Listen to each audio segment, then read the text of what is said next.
Episode 4 of Loki Season 2 has absolutely redeemed that show for me, and I'm going to tell you exactly why.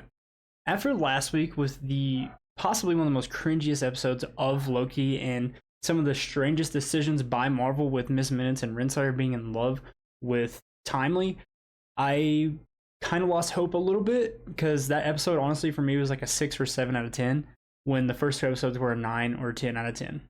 This episode absolutely redeemed itself.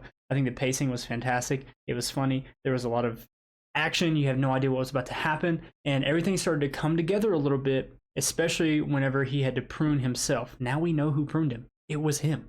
For me personally, this does bring up another question.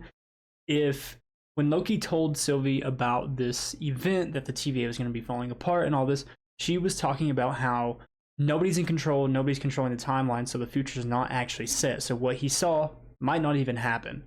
But since it did happen, does that mean someone's actually already in control of the timeline again? I don't think so, but it did make me ask that question. Once again, I think the best part about the show is Ouroboros or OB. I love this actor. He is just so full of energy, and I wish I could be like that. Also, I'm going to say it again. I've said it basically every single video about Loki. The mullet on Sylvie needs to go. Seriously, it's really bad. This episode leaned very heavily into the suspense aspect of what's going on in Loki, and I absolutely love that because the major twist at the end just has my head reeling, and I'm still trying to figure out what actually happened at the end of that episode. Ever since we were introduced to Victor Timely, it kind of seemed like they were setting him up to become He Who Remains, because apparently he was He Who Remains. But to be honest, I should have absolutely known that Loki was going to give us a massive twist with him dying. Before Loki came out, I actually said that Loki is going to continue to have the most impact on the MCU as a whole, especially because it's dealing with the timeline itself. I'm pretty positive I was right. With the ending of the episode, it looked like the timeline might have exploded or like reset itself because of everything that's going on. Now, did the timeline actually reset itself? I don't know. I don't think that's the case because they would be erasing basically everything that's happened in the MCU so far, which would be a very bold move. I'm going to be explaining exactly what I actually think happened in another video, so make sure you subscribe.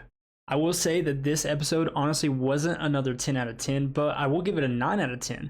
I think some things just don't really make sense. I think Sylvie's little hissy fit about just letting someone else handle it was kind of ridiculous because honestly at that point, what can you do? Sylvie's not some genius engineer. Maybe she is a god and maybe she does have some crazy powers, but she's not a genius engineer who literally created the TVA, created this device that can contain multiple timelines. I thought that little bit of stretch of that episode was just kind of out of nowhere, and I was really confused about why she was actually throwing a hissy fit. Within that hissy fit, however, Sylvie did actually bring up some really interesting questions for Loki to think about, because he's saying that maybe Timely is important and they can protect him. But either way, no matter what they do with the TVA, if it has to do with the timelines, then they're playing God. They're still acting like He Who Remains, who they fought so hard in season 1 to actually defeat. So the question is, what's going to happen with the TVA? What's Loki going to decide to do? I am really excited for the rest of the season now, especially the ending of that last episode with such a massive cliffhanger. Who knows what's going to happen? And I cannot wait to see what the future of the MCU actually looks like after what happened in episode 4. We don't have a whole lot of episodes left, so I do expect the pacing to start picking up quite a bit. But you know what? I'm here for it. Thank you guys for watching. Happy Halloween, and I'll catch you guys in the next one. Peace.